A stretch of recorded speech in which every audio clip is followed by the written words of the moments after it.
Well, here's something that can be filed under the I told you so kind of category. The Kurdish captain of the Peshmerga forces has a message for Israel. They want to let Israel know that Kurdistan, particularly the Syrian aspect of it, stands firm with Israel. Shalom. I am Captain Ali Ismail. This is my message for all the people Jewish in this world. Thank you for stand with Kurdistan independent. Thank you, Prime Minister of the Israel, Benjamin Netanyahu. Bibi, we love you. Shalom. Now, it's really hard to stand in solidarity with Israel and be an ally of the proletariat.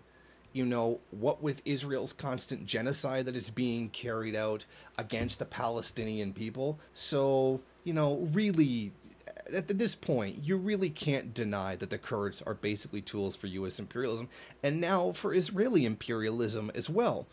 I mean, now, it's also been stated that it's interesting that this decision to start, you know, sucking up to Israel, to try to let you know that they're really good friends of Israel, as the U.S. has begun cutting money to some of the independent groups, the independence groups inside of, you know, Kurdistan. Now, a decision was made by the KRG that insists the legitimacy of this recently held unilateral referendum on independence of the Kurdistan province. They chose to do that rather than continue dialogue with the central government in Baghdad, as was the wish of Washington. Now, because the Kurds are starting to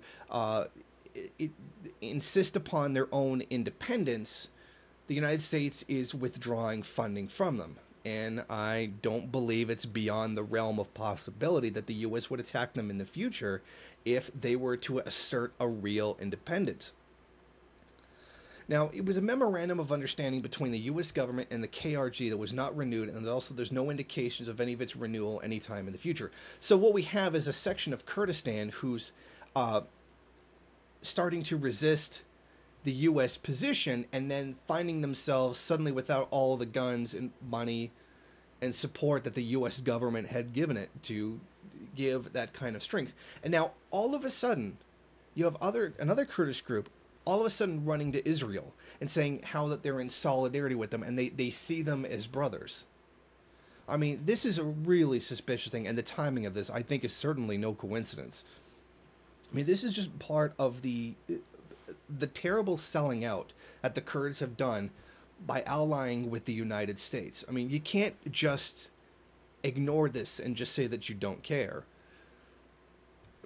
As the U.S. is cutting back money for those groups, Israel's going to start coming in, funding them anyway, to try to steal more land away from Syria, to steal it from other Arab countries.